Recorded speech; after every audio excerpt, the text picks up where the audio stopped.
The red sand of the alien world swirled around Daniel Carter as he knelt in the center of the tribal circle, with his hands bound tight behind his back and the hot wind burning his face while the warriors stood around him in silence waiting for their chief to speak. And Daniel could feel his heart pounding so hard he thought it might burst from his chest because he knew what was coming. And there was nothing he could do to stop it now after 3 days of running through the desert plateaus, trying to escape their hunting party. But they had tracked him like he was nothing more than prey. And now here he was about to die on a world so far from Earth that no one would ever know what happened to him, or care that he had tried his best to respect their customs and learn their ways, but it had not been enough. And the mistake he made by crossing into their sacred territory would cost him everything. Daniel had come to this planet called Kepler 442b as part of the 6th wave of human colonization, and his job was to survey the land for minerals and resources that could help the colony survive. But he had never wanted to take anything from the native people who called themselves the Keshatar, and had lived here for thousands of years before humans ever arrived with their ships and machines and grand plans for expansion across the galaxy. And Daniel had spent 6 months learning their language and watching how they moved through the desert with such grace, an understanding of this harsh world that could kill a human in hours if they did not know where to find water or shelter from the brutal temperature swings that went from burning hot during the day to freezing cold at night. The Keshatar were tall and thin with skin that looked like burnished copper in the sunlight, and their eyes reflected light like mirrors which helped them see in the dark, and their fingers were longer than human fingers, with an extra joint that let them climb the crystal formations that covered much of their world, and Daniel had always found them beautiful in a way that made him feel small and clumsy by comparison. But they had been kind to him at first when he showed genuine interest in learning about their culture instead of just trying to extract resources and leave like so many other humans did, without ever bothering to see the Keshatar as real people with their own rich history and traditions. The tribal elder stepped forward now, and his ceremonial robes moved in the wind like living things, and he began to speak in the clicking melodic language of his people. And Daniel's translator chip in his ear struggled to keep up with the formal dialect used for judgments and ceremonies, but he caught enough words to know they were talking about trespass and sacred ground, and violation of ancient laws,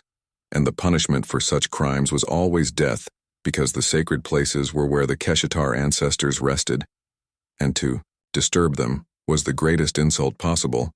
And Daniel wanted to explain that he had not known he was crossing into forbidden territory because his maps had been incomplete, and he had been following what he thought was a safe route to reach, a mineral deposit that his supervisor wanted surveyed before the end of the month.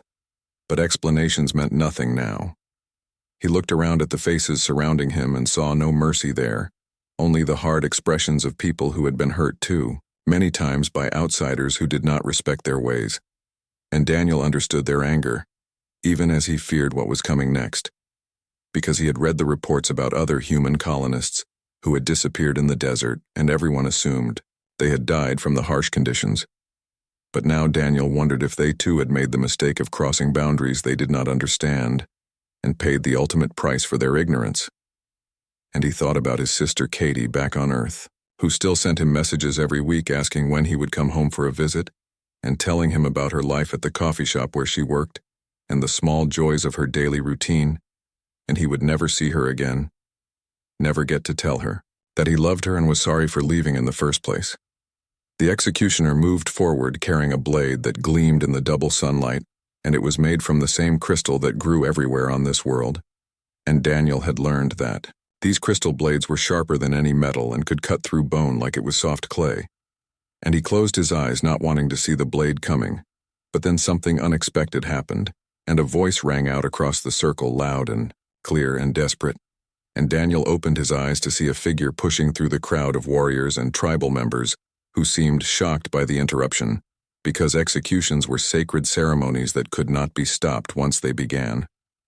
Was Nala, and Daniel felt his breath catch in his throat because he had not expected to see her here, and she was the chief's youngest daughter, and one of the few Keshatar who had been genuinely friendly to him from the beginning, and they had spent many evenings talking under the twin moons of this world, and she had taught him about the plants that could heal, and the ones that could kill, and how to read the weather patterns in the crystal formations, and he had shown her pictures of Earth, and told her stories about oceans so vast you could not see the other side and forests that stretched forever, and mountains covered in ice and snow. And she had listened with such wonder in her golden eyes that glowed softly in the darkness. Nala was smaller than most Keshatar, barely reaching Daniel's shoulder. But she moved with a grace that made her seem larger than she was, and her skin had intricate tribal markings that told the story of her family line going back hundreds of generations, and those markings glowed faintly now as she stood before her father and the assembled tribe. And Daniel could see she was breathing hard like she had been running, and her hands were shaking, but her voice was steady when she spoke. And what she said made the entire gathering fall silent with shock. She said the words that would change everything, and Daniel heard them even through his fear and confusion, because his translator chip caught every syllable, and he could not believe what he was hearing, because Nala was claiming him as her mate bond and declaring that by the ancient laws of the Keshatar, his life was now tied to hers, and they could not execute him without also taking her life. And the law was absolute on this matter, because the mate bond was sacred, and went back to the founding of their civilization when the first Keshatar had learned that two individuals working together could survive in the harsh desert, when one alone would perish. The chief looked at his daughter with an expression that mixed anger and disbelief and something else that might have been sadness, and he asked her if she understood what she was doing and what it would mean for her future and her place in the tribe, and Nala lifted her chin and said yes. She understood perfectly, and she was claiming Daniel as her chosen mate and invoking the right of bond protection that had been part of their law since the beginning of time. And no one could deny her this right, no matter how much they might want to. And the chief's jaw tightened, and Daniel could see the muscles working under his copper skin as he struggled with what to do next. Daniel wanted to say something to tell Nala that she did not have to do this, that he would not let her sacrifice herself for him. But his throat was too tight with emotion and fear and gratitude all mixed together. And besides, what could he say that would change anything now, because she had already spoken the words and invoked the ancient law, and there was no taking it back, and he did not even know if what she said about them being mates was true, or if she was just trying to save his life because she felt sorry for him, or because she believed he did not deserve to die for an honest mistake. The tribal elder who had been about to pronounce the final judgment stood frozen, unsure how to proceed, because this had never happened before in living memory, and there was angry muttering from some of the warriors who clearly felt that Daniel should die regardless of what ancient laws said about mate bonds, and that humans could not be allowed to use their traditions against them. But the chief raised his hand for silence, and everyone obeyed immediately because his word was law. And he looked at Daniel for a long moment with those mirror-bright eyes that seemed to see right through to his soul. And Daniel forced himself to meet that gaze without looking away, even though every instinct told him to lower his eyes in submission. The chief finally spoke, and his voice carried across the silent gathering like thunder rolling across the desert. And he said that if Nala truly claimed Daniel as her mate bond, then they must prove it through the trial of unity, which was an ancient test that few couples ever attempted because it was so dangerous, and even fewer succeeded, because the trial pushed people to their absolute limits, both physically and mentally, and many who entered the trial did not return alive. But the law was clear that any mate bond could be challenged and must be proven through this trial, if there was doubt about its authenticity.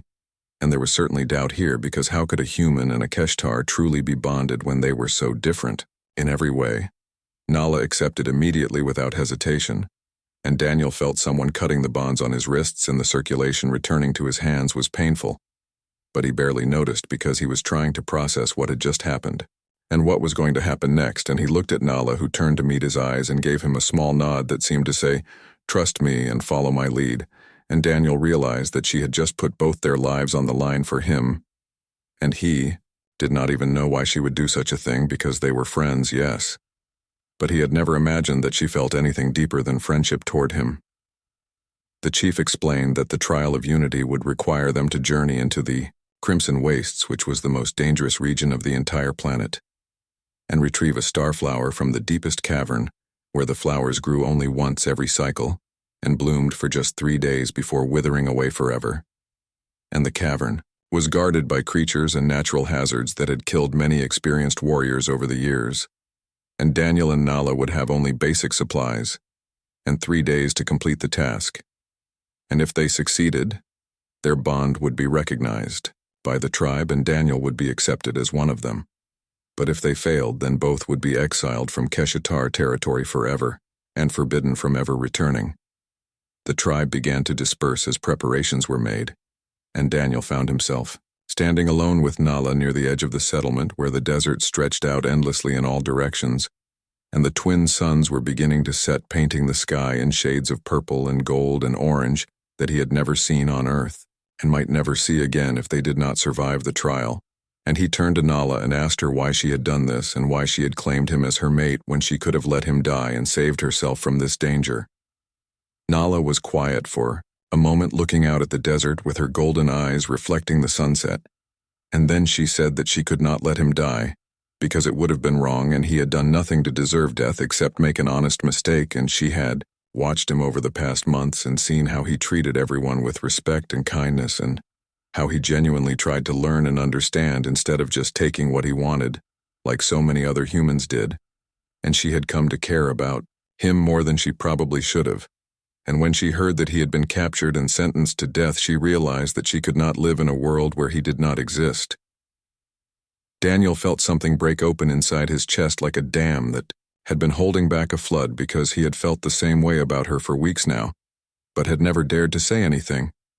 Because how could a human and an alien ever be together when their peoples barely tolerated each other, and their biology was so different, and there were 1,000 reasons why it was impossible. But standing there with the desert wind in their faces and death waiting for them in the wastes, none of those reasons seemed to matter anymore, and he reached out and took her hand, and her skin was warm and slightly rough from the desert climate, and she did not pull away. He told her that he had been alone for so long since his parents died in the colony ship disaster at Tau Ceti, and he had come out to the frontier, worlds, trying to find something to believe in again and trying to escape the emptiness that had consumed him after losing them.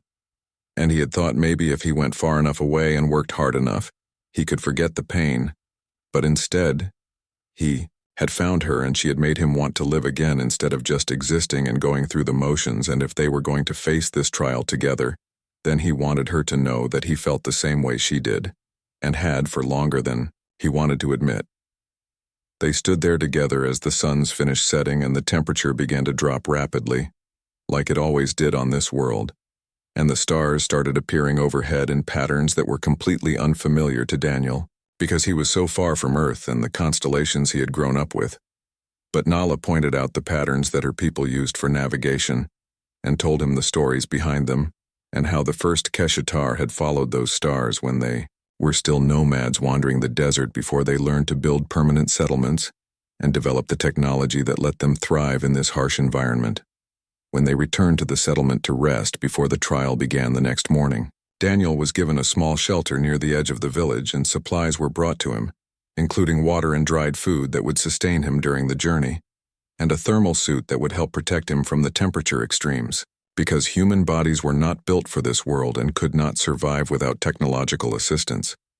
And he lay on the sleeping mat, staring up at the ceiling and thinking about everything that had happened, and wondering if he would be alive this time tomorrow, or if the wastes would claim him like they had claimed so many others before. He must have fallen asleep eventually, because the next thing he knew, Nala was shaking him awake and telling him it was time to go, and the twin suns were just starting to rise over the horizon, and the tribe had gathered again to see them off. And Daniel pulled on his thermal suit and checked his gear, and tried not to think about all the ways they could die in the next 3 days, because there were too many to count, and focusing on them would only make him freeze up with fear when he needed to stay sharp and focused, if they were going to survive. The chief gave them each a canteen of water and a single blade made from crystal and a phosphorescent torch that would provide light in the deep caverns where the starflower grew. And then he said something in the formal dialect that Daniel's translator struggled with, but he caught the words about strength and unity, and proving that two souls could become one. And the chief looked at his daughter with an expression that was hard to read, but might have been pride mixed with fear for what she was about to face. And Daniel realized that despite his harsh exterior, the chief loved Nala deeply, and was struggling with the knowledge that he might never see her again. They walked out into the desert as the suns climbed higher, and the temperature began to rise, and Daniel could already feel the sweat starting to bead on his forehead despite the thermal suit's cooling systems, and Nala moved with easy confidence across the sand like she had been born to this environment, which of course she had, and Daniel did his best to match her pace and follow her lead because she knew this world in ways he never would, and his survival depended on trusting her completely and letting go of the human instinct to try to control everything and instead just accept that he was not the expert here and needed to listen and learn if he wanted to live. The crimson wastes earned their name from the deep red sand that covered everything and seemed to absorb the light from the twin suns instead of reflecting it, and the crystal formations that jutted up from the ground like massive teeth were tinged with rust-colored minerals that made them look like they were stained with blood. And Daniel had seen pictures of this region from orbit, but nothing had prepared him for how hostile it felt being down here on the ground with the sand getting into every crack and crevice and the heat radiating up from the ground in waves that made the air shimmer and dance and playing tricks on his eyes. Nala led them through narrow canyons, where the walls rose hundreds of feet on either side and blocked out the sky, and Daniel had to trust that she knew where she was going because he was completely lost and had no idea how to navigate this maze of stone and crystal, and if something happened to her he would die out here within hours because he did not have the knowledge or skills to find his way back to the settlement, and even his geological training was useless here because the rock formations did not follow any patterns he recognized, and the magnetic fields from the crystals made his compass spin wildly and give false readings. They stopped to rest in the shade of a large crystal outcropping when the suns reached their peak and the temperature was at its highest, and Daniel gulped water from his canteen, trying not to think about how quickly their supplies would run out, and Nala rationed her water more carefully, taking only small sips, and Daniel realized he needed to do the same because they still had 2.5 days ahead of them, and the return journey after, that assuming they found the starflower and did not die trying to retrieve it from whatever dangers guarded it in the deep caverns. While they rested, Nala told him about the Trial of Unity and how it had been created centuries ago when the Keshatar were still learning how to survive in the harshest regions of their world, and they discovered that two individuals working together with complete trust and coordination could accomplish things that would be impossible alone. And so they made it a sacred test of whether two people were truly meant to be bonded for life. Because if you could not rely on your mate to protect you and work with you when everything was trying to kill you, then you could not rely on them in the easier times either. And the trial had a high failure rate. Not because people died, although some did, but because couples would reach the cavern and realize they did not actually trust each other enough to continue and would turn back before retrieving the flower. Daniel asked what happened to couples who turned back, and Nala said they were not punished, but they were also not recognized as true mates, and usually went their separate ways because once you discovered that your bond was not strong enough to withstand the trial, it was hard to pretend otherwise, and many ended up finding other partners who they could trust more completely, and that was considered better than forcing two incompatible people to stay together just because they had claimed a bond that turned out to be false. And Daniel thought about how different that was from human culture,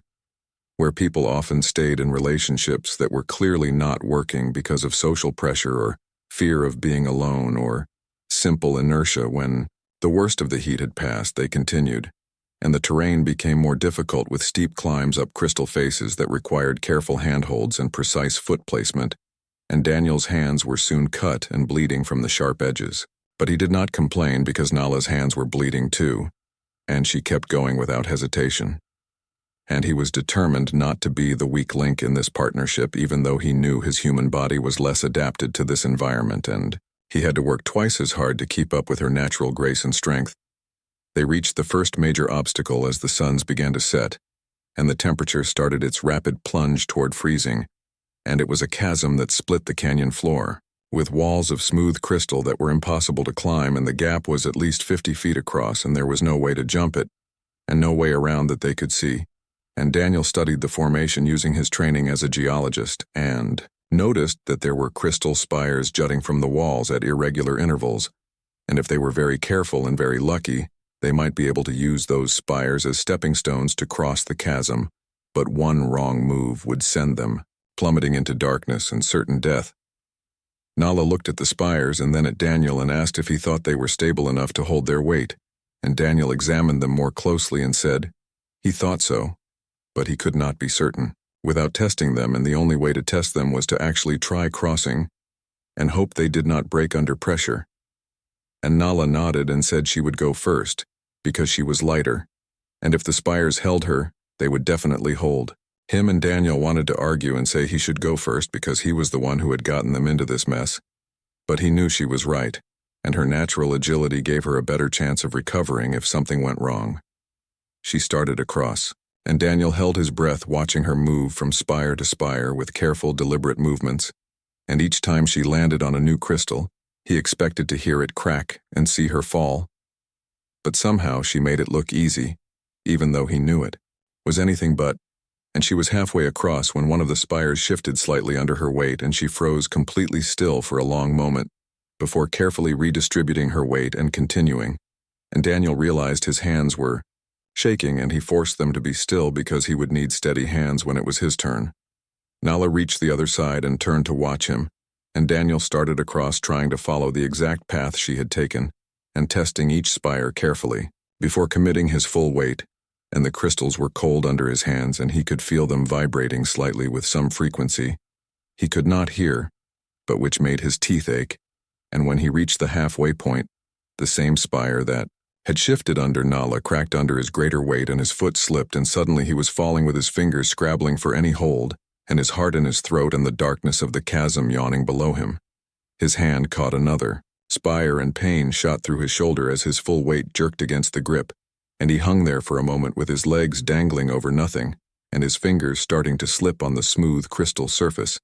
And then Nala was there somehow, impossibly fast moving back across the spires she had just crossed,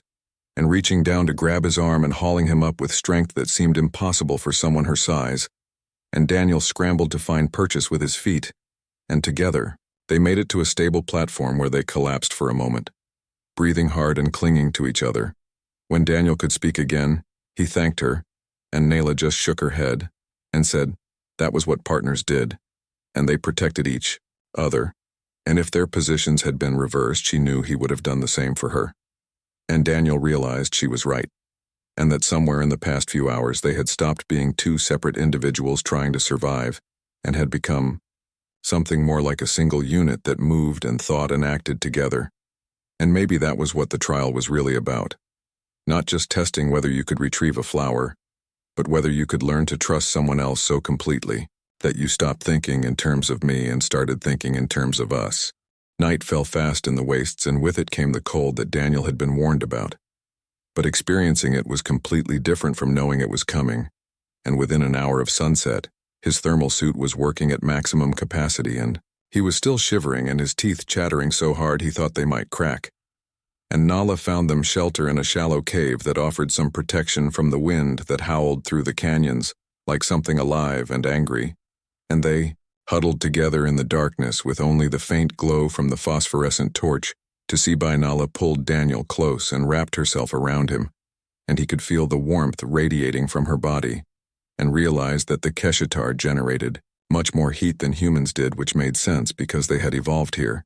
where the temperature swings were so extreme, and needed some way to survive the freezing nights without technology.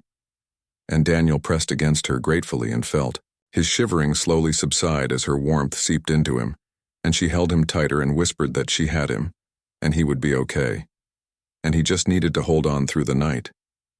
They talked through the long, dark hours to keep their minds occupied, and Daniel told Nala about Earth and the oceans that were so vast you could sail for weeks without seeing land, and the forests where trees grew so tall that their tops disappeared into clouds, and mountains that wore crowns of ice and snow year-round, and cities where millions of people lived packed together in towers of steel and glass. And Nala listened with fascination and asked questions about things that seemed ordinary to Daniel, but were completely alien to her, like what rain felt like when it fell from the sky, because on her world, moisture only came as dew in the early morning,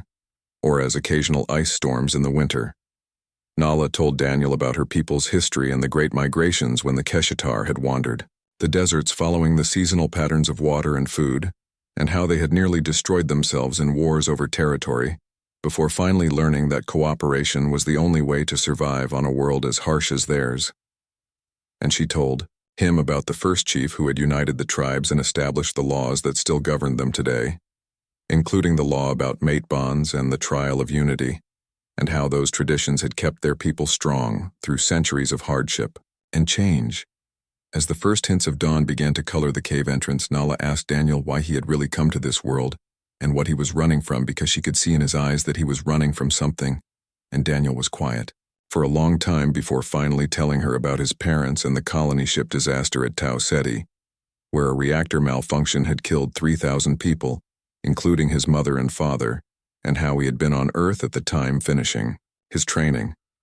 And by the time he got the news, they were already gone, and there had been no bodies to bury. No chance to say goodbye, just an empty space where they used to be. He told her how Earth had felt wrong after that, like he was walking through a museum of his own life instead of actually living, and how he had applied for the most remote posting he could find, hoping that if he went far enough away, the pain would not follow. But of course it had, because you could not outrun grief. You could only learn to live with it, and he had been just going through the motions for so long until he met her, and she had reminded him that there were still things worth caring about and people worth knowing, and maybe even worth dying for if it came to that. Nala held him closer and said that she understood loss because she had lost her brother to the wastes 3 years ago when he had come here on a vision quest, which was a tradition where young Keshatar would journey alone into the dangerous regions to prove their adulthood and find their purpose in life. But her brother had never returned, and they had found his body weeks later half buried in sand, and she had blamed herself for not going with him, even though that would have defeated the purpose of a solo quest, and she had carried that guilt ever since, wondering if there was something she could have done differently. Daniel said that he was sorry, and that losing family was something that never fully healed it, just became part of who you were, like a scar that ached in cold weather, and Nala agreed and said that maybe that was why they understood each other so well, because they both knew what it was like to have that hollow place inside where someone you loved used to be, and they both knew that you could not fill that hollow place, you could only build around it and learn to carry it without letting it crush you. And sometimes the best you could hope for was to find someone else who had their own hollow places, and maybe together you could be stronger than you were apart. When the suns rose, they continued deeper into the wastes, and the crystal formations became larger and more elaborate, like some mad architect had decided to build a city out of stone and glass and then abandoned it halfway through, and the light refracted through the crystals in strange ways that made it hard to judge distances, and sometimes Daniel thought he saw movement in his peripheral vision, but when he turned to look, there was nothing there, and Nala said the crystals played tricks on the mind if you stared at them too long, and the best thing to do was keep moving and not think too hard about what you thought you saw. They found water near midday in a small pool that had formed where dew had collected in a depression in the crystal, and they refilled their canteens. And Daniel used his geological knowledge to show Nala how to identify formations that were likely to have water trapped in them, and she seemed impressed that his training had practical applications here, even though most human knowledge was useless in the wastes. And Daniel felt a small surge of pride that he could contribute something useful to their survival instead of just being dead weight that she had to carry. The terrain became more treacherous as they descended into the deeper canyons where the starflower supposedly grew, and Daniel noticed signs that other creatures lived here, including tracks in the fa, sand that were too large to be from any animal he knew about, and scratch marks on the crystal walls that went up higher than he could reach even if he jumped, and Nala saw him looking at the marks and said they were from a Vesharak, which was a predator that had evolved to hunt in the crystal canyons and used the reflections and refractions to hide itself until it was too late for its prey to escape.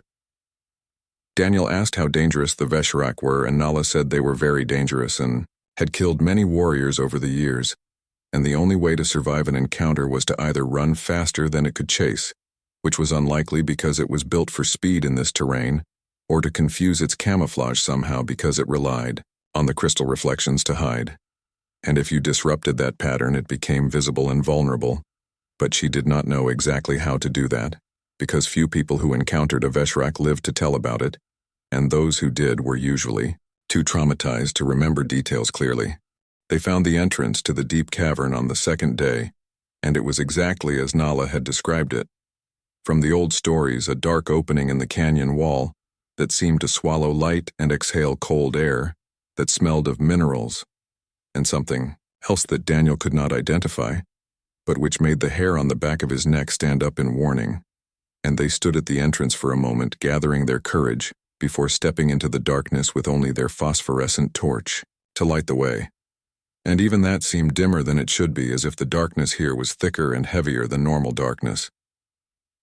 The tunnel descended steeply, and the walls were covered in crystals that grew in strange twisted patterns that looked almost organic, like veins or roots spreading through living tissue. And Daniel's geological training told him this should not be possible, because crystals grew according to very specific rules based on the mineral composition and the conditions during formation, but these crystals seemed to ignore all those rules and grow however they wanted, and he wondered if there was something about this planet's geology that human science had not yet discovered, or if the crystals here were somehow different from the ones he had studied on Earth and other colonies. They had been walking for maybe an hour when Daniel saw movement ahead, and froze with his hand going automatically to the crystal blade at his belt, and Nala saw it too, and put a hand on his arm to hold him still, and they watched as the air in front of them seemed to shimmer and warp like heat rising from hot pavement. Except this was underground where there was no heat. And then Daniel realized what he was seeing was not the air moving, but something in the air, something that was using the crystal reflections to hide itself. And he whispered to Nala that it was the Veshrak, and she nodded slowly, her golden eyes never leaving the shimmer.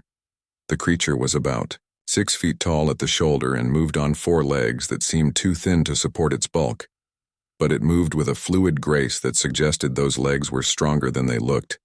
and Daniel could make out the general shape of it through the distortion enough to see that it had a long neck and a head that was mostly mouth filled with teeth that were probably also made of crystal and would be sharp enough to cut through flesh and bone without effort. And he tried to think of what Nala had said about disrupting the camouflage, and suddenly he had an idea. He explained quickly in a whisper that the Veshrak's camouflage relied on the ambient light from the crystals being reflected and refracted in predictable patterns, and if they could create a sudden intense flash of light, it would overload the creature's adaptive hide and leave it vulnerable, at least temporarily, and all they needed to do was find the right kind of crystal and strike it at the right angle to create that flash. And he had noticed a large prismatic formation about 20 feet to the left that looked like it would work if they could reach it and get into position before the Veshrak attacked. Nala looked at the crystal formation and then back at the shimmer that was slowly moving closer, drawn by the heat of their bodies or the sound of their breathing, or maybe just the instinct that told it prey was near, and she said she would distract it and draw it away from the formation so Daniel could get into position. And Daniel started to argue that he should be the one to distract it, because she was the one with the combat training and would have a better chance of actually killing it once he disrupted the camouflage. But Nala shook her head and said she was faster and more agile and better at dodging, and he needed to trust her on this. Before he could say anything else, Nala was moving and deliberately making noise by scraping her feet against the ground and calling out in the Keshtar language, and the shimmer immediately focused on her and began to solidify as the Veshrak stopped relying purely on camouflage and prepared to attack. And Daniel got his first clear look at it and wished he had not, because it was more nightmare than animal, with that too long neck and those crystalline teeth and eyes that reflected no light at all, just empty black voids that seemed to go on forever. Daniel forced himself to move and ran to the crystal formation and pulled out his blade and judged the angle he needed and prayed that his understanding of crystal structures was correct, because if he was wrong about how the light would refract, then Nala was going to die, and it would be his fault, and he could not live with that. So he pushed the fear down and focused on the geometry and the physics and all the training he had done, and struck the crystal as hard as he could, right at the point where the faces met, and the blade rang like a bell, and brilliant white light exploded through the cavern. The Veshrak shrieked, and its camouflage failed completely, and it became fully visible. And Daniel could see it was even bigger than he had thought, and it was lunging toward Nala with its mouth open wide, and those crystal teeth gleaming. But Nala was already moving, and she rolled under its strike with perfect timing, and came up with her blade extended and drove it up into the soft tissue under the creature's jaw. And the Veshrak's shriek cut off into a gurgle, and it collapsed, and its hide faded from the shifting rainbow colors of active camouflage to a dull gray that looked like old concrete. They stood there for a moment, breathing hard and looking at the dead creature, and then at each other, And Nayla said that was brilliant and exactly the kind of thinking that could only come from someone who understood how the crystals worked on a fundamental level. And Daniel said it was terrifying, and she should never do something like that again, and put herself in danger. And Nala just smiled and said she could say the same thing to him because his plan had required him to turn his back on a predator and trust that she would keep it distracted long enough for him to act. And that took courage too, even if it was a different kind than hers. They continued deeper into the cavern, and the tunnel opened up into a massive chamber that took their breath away because every surface was covered in bioluminescent algae that glowed with a soft blue-green light, and the effect was like being underwater or inside some fairy tale. And in the center of the chamber, growing from what appeared to be pure crystal, was the starflower. And it was the most beautiful thing Daniel had ever seen, with petals that were translucent and seemed to contain their own internal light that pulsed gently like a heartbeat. And as they approached it, released a fragrance that reminded Daniel of home in ways he could not quite explain. Nala whispered that it was even more beautiful than the stories said, and Daniel carefully cut the stem using his crystal blade and cradled the flower like it was made of the most fragile glass in the universe because, in a way, it was, since the flower would begin to wilt the moment it was cut and they had to get it back to the tribe before it died completely, or the trial would be failed and all of this would have been for nothing. And Daniel looked at Nala and said they did it, and they actually found the flower and retrieved it, and now all they had to do was get back alive, which he tried to say in a way that sounded confident, but he could hear the doubt in his own voice because the return journey would be just as dangerous as getting here had been. The journey back was a race against time, because the starflower had begun to wilt the moment Daniel cut it,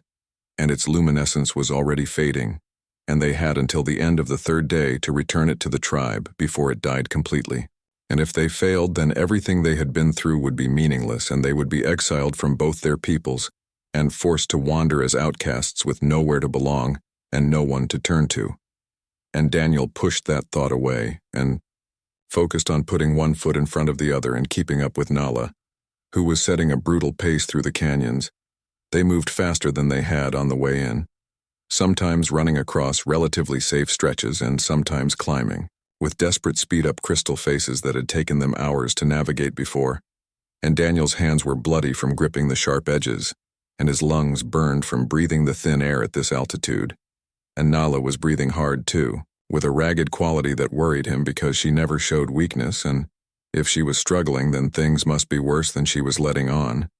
And he wanted to tell her to rest, but he knew they could not afford to stop for more than a few minutes at a time. When they reached a small plateau, Daniel insisted they stop and drink some water and catch their breath, and Nala started to argue that they did not have time, but he pointed out that if she collapsed from exhaustion, they would lose even more time, and she reluctantly agreed, and they sat on the warm stone and passed their canteen back and forth, and Daniel looked at the starflower, which had dimmed to barely a flicker, and asked Nala what would happen if they did not make it back in time, and she told him they would be exiled and forbidden from entering Keshatar territory ever again, and his people would likely reject him too for bonding with an alien and breaking human social norms. Daniel said that if that happened, they would still have each other, and that would be enough, and they could find some unclaimed territory and build a life there, away from both their peoples. And Nala smiled, but there was sadness in it, and she said that was not the point, because what they were doing was bigger than just the two of them, and if they succeeded, they would prove that humans and Keshatar could coexist, and maybe even build something together instead of constantly fighting over resources and territory. And they would be proof that love could cross species barriers and create something new and better than what came before. Daniel felt the weight of that responsibility settle on his shoulders, and he realized they had become symbols whether they wanted to be or not, and their success or failure would affect more than just their own lives. And he stood and offered Nala his hand and said, then they would finish this and get the flower back in time and prove to everyone that cooperation was possible. And Nala took his hand and pulled herself up, and they continued with renewed determination, even though their bodies were screaming for rest and their water was running low, and the starflower's light was growing dimmer with each passing hour. Final obstacle appeared as the twin suns began their descent toward the horizon, and Daniel saw the wall of red and brown approaching from miles away, and recognized it immediately as a sandstorm, and not just any sandstorm, but one of the massive ones that could strip flesh from bone and bury entire settlements under tons of sand. And they could see it coming, but there was no way to outrun it, because it was moving too fast and covering too much ground.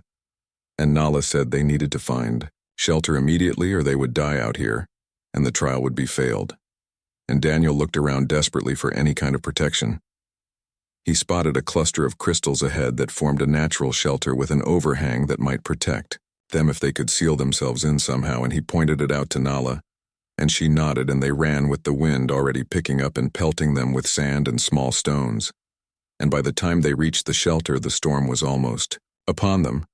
and they wedged themselves into the narrow space and used their bodies to shield the starflower and protect it from the sand that would abrade the delicate petals and destroy it in seconds if they let it be exposed.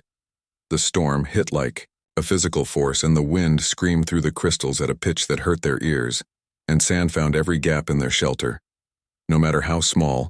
and Daniel wrapped his arms around Nala, and she pressed close, and they held the flower between them, creating a pocket of still air where it might survive, and Daniel could not see anything, could not hear anything except the roar of wind and sand. And he had no idea how long the storm would last, or if their shelter would hold, or if they would be buried alive and never found. Time became meaningless in the darkness and chaos, and Daniel focused on breathing and holding Nala and protecting the flower. And he thought about all the decisions that had led to this moment and wondered if he would make the same choices again, knowing where they would lead. And he decided he would, because even if they died here, at least he had lived fully for these past days, instead of just existing and going through the motions like he had been doing, since his parents died and Nala had given him that gift of feeling alive again, and he would always be grateful to her for that, even if it ended here. When the storm finally passed, they emerged covered in red dust and coughing, and their eyes burning from the sand, but they were alive, and the starflower somehow still held the faintest glimmer of light in its center, like a tiny spark that refused to be extinguished. And Daniel checked his chronometer and felt his stomach drop, because they had maybe an hour of sunlight left and the settlement was still miles away, and there was no way they could make it in time at a normal pace. And Nala saw his expression and said they would have to run and hope it was enough. They ran, and Daniel pushed, his body beyond what he thought possible, and his legs felt like they were on fire, and his lungs could not seem to get enough air no matter how hard he breathed. And beside him, Nala was running with the same desperate energy, and neither of them spoke because they needed every bit of breath for running, and Daniel clutched the flower carefully and tried not to jostle it too much, and watched its light grow dimmer and dimmer, and wondered if they were running toward success or just toward a different kind of failure. They crossed the final ridge as the suns touched the horizon, and Daniel saw the settlement below, and the tribe gathered in the same circle formation as 3 days before, and Chief Kale standing at the center waiting for them. And Daniel found one last burst of energy and sprinted down the slope with Nala beside him, and they staggered into the circle just as the last rays of sunlight painted the desert in shades of amber and crimson, and Daniel held out the starflower with its light almost completely gone, but still they're still alive, and they had made it. They had actually made it back in time. Chief Kale took the starflower from Daniel's outstretched hand and examined it carefully in the fading light, and the entire tribe held its breath waiting for his judgment, and even the wind seemed to still, and Daniel could hear his own heartbeat pounding in his ears and feel Nala beside him, trembling with exhaustion and tension. And the chief turned the flower slowly, looking at it from all angles, and Daniel wanted to scream at him to just make a decision already, because the waiting was worse than anything else, but he forced himself to stand still and quiet, and let the chief take his time because this was too important to rush. Finally the chief spoke, and his voice carried across the silent gathering, and he said they had completed the trial of unity and entered the wastes as two separate individuals, but returned as one entity, and the starflower bore witness to their bond, and Daniel felt relief flood through him so powerfully that his knees went weak. But the chief was not finished speaking, and he said that tradition required more than just survival, and it required understanding. and he looked directly at Daniel and asked him why he should recognize a bond that crossed the divide between their species when humans and Keshatar had lived in tension since the colony ships first arrived, and why he should allow his daughter to mate with someone from a people they did not fully trust. Daniel took a deep breath and gathered his thoughts because this was the real test, not the trial in the wastes, but the trial of words and truth, and he said that he and Nala were more alike than different, and in the wastes they had survived because each brought something the other lacked, and his knowledge of crystals and geology had helped them navigate dangers while her understanding of the land and its rhythms had kept them alive, and neither of them could have succeeded alone. But together, they were greater than the sum of their parts. And that was not just true for them, but for their peoples as well. He gestured to the assembled tribe and said that humanity had technology and scientific knowledge, but lacked the deep connection to this world that the Keshtar possessed,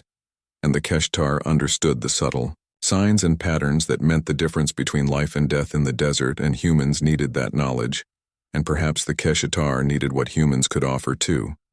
like medical advances and engineering solutions and different perspectives on old problems, and the universe was vast and full of dangers, and the only way either species would survive was by learning to work together, instead of fighting over scraps of territory and resources. Nala stepped forward and took Daniel's hand, and said that her father had taught her that strength came in many forms, and Daniel was not Keshatar, but he had shown more courage and honor than many of their own warriors, and he had protected her when he could have saved himself and solved problems she could not. And he was strong where she was weak, and she was strong where he was weak, and together they were greater than either alone. And was that not the essence of what the chief had always taught? And Daniel saw something shift in the chief's expression, not quite approval, but something close to respect. The chief was quiet for a long moment, and around them the tribe waited, and Daniel could see some faces showing approval, while others showed doubt and uncertainty. And he realized that the future of human and Keshatar relations was balanced on this single moment, and whatever the chief decided would ripple out and affect both peoples for generations to come, and he felt the weight of that responsibility like a physical thing pressing down on him, and he squeezed Nala's hand and she squeezed back, and they waited together for judgment. Finally, Chief Kale placed the starflower in Nala's hands and then covered both their hands with his own, and his skin was warm and rough like weathered stone. And he said that the trial of unity had two purposes, and the first was to test the bond between mates,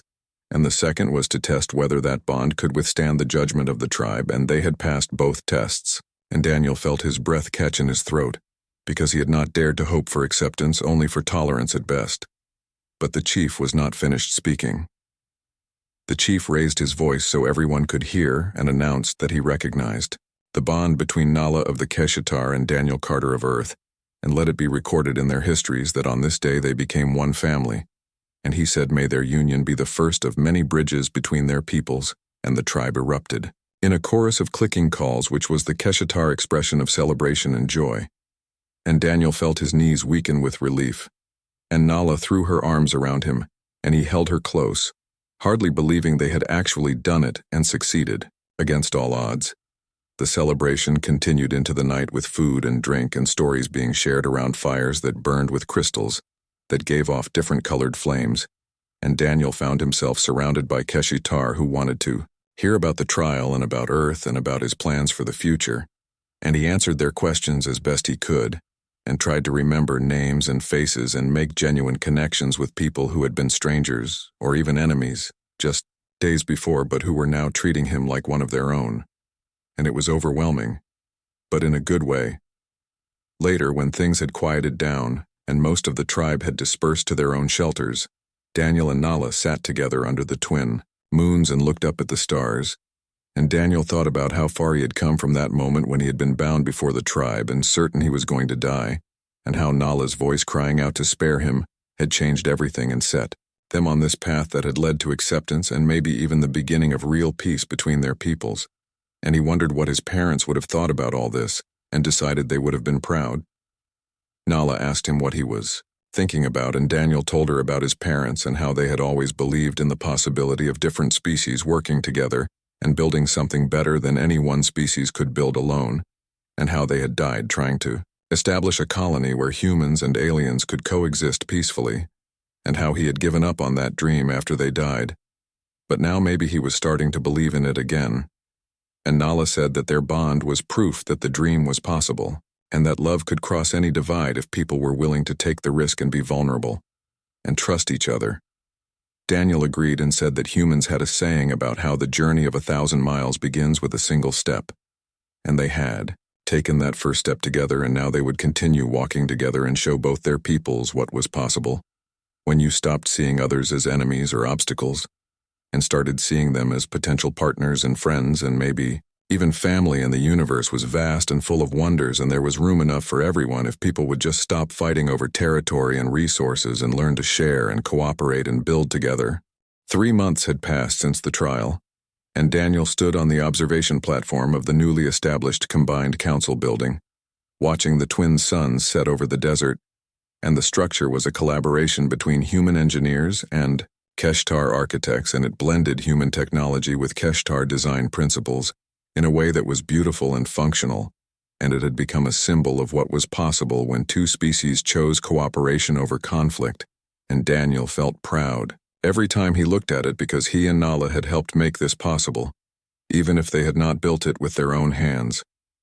Nala joined him on the platform, and she wore a ceremonial robe that incorporated both human and Keshatar design elements, with fabrics from Earth woven together with crystal threads from her world, and it was another symbol of their merged cultures.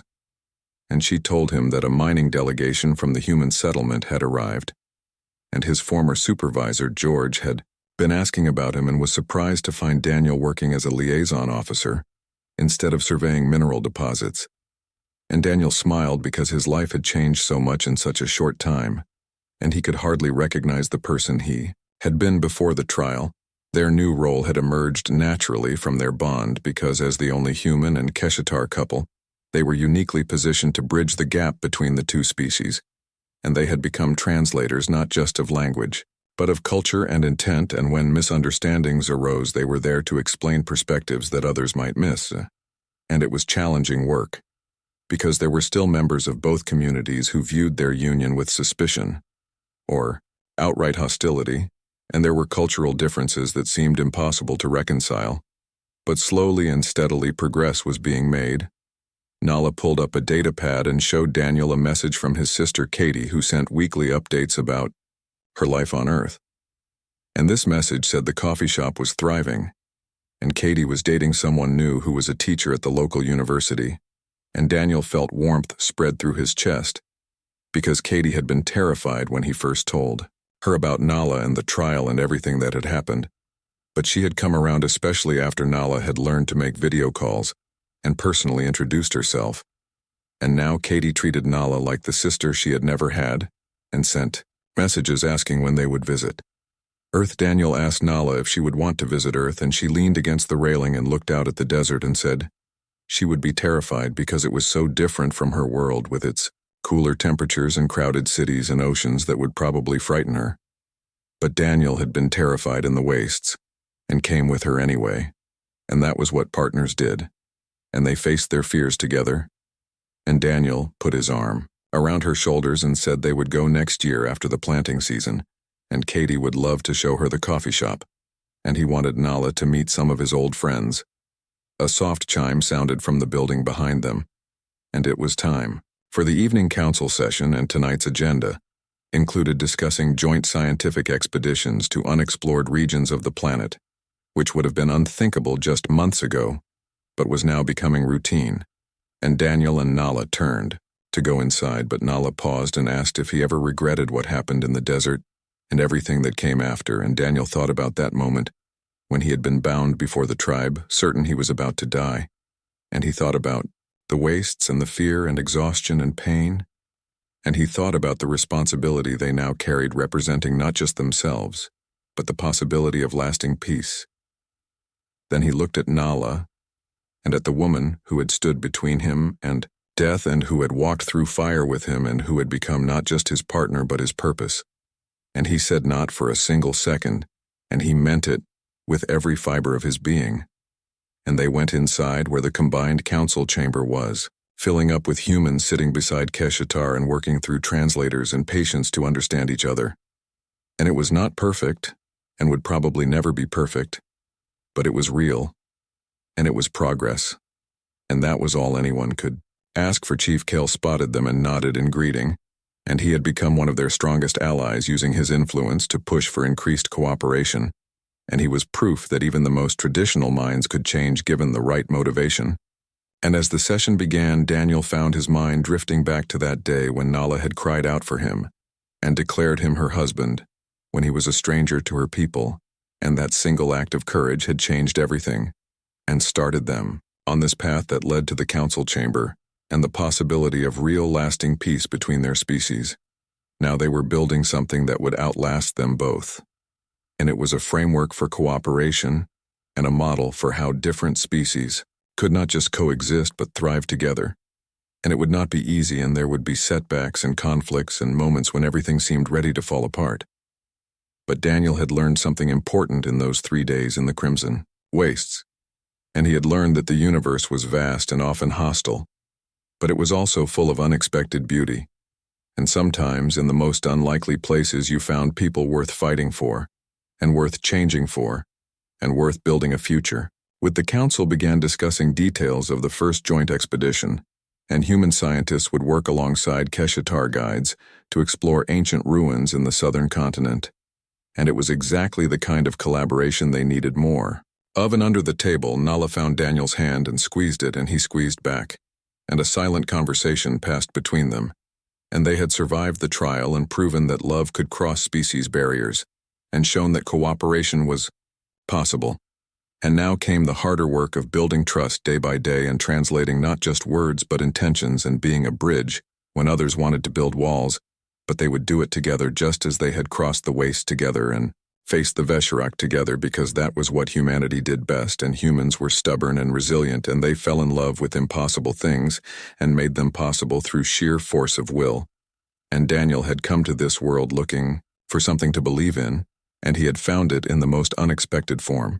Not in mineral deposits or resource extraction, not in territorial expansion or technological superiority, but in the simple revolutionary idea that different species could share a world and learn from each other and build something better together than either could build alone. That was humanity's real strength, not their weapons or technology, but their capacity to connect and adapt and find common ground with even the most alien of aliens, and to see past surface differences and recognize the universal truths that bound all thinking beings together. And the council session continued into the night, with voices rising and falling in debate and discussion, and the hard work of building peace. And outside, the stars wheeled overhead, the same stars that shone on Earth and on human colonies scattered across a dozen worlds. And in that chamber, surrounded by humans and Keshatar working together, Daniel felt something he had not felt since his parents died. And he felt hope, not the naive hope of youth, but the hard-won hope of someone who had been to the edge and back, and the hope that came from knowing that even in the darkest moments, even when bound before the tribe with death looming, there could be voices crying out for mercy and for connection and for love. And sometimes, just sometimes, those voices were loud enough to change the world.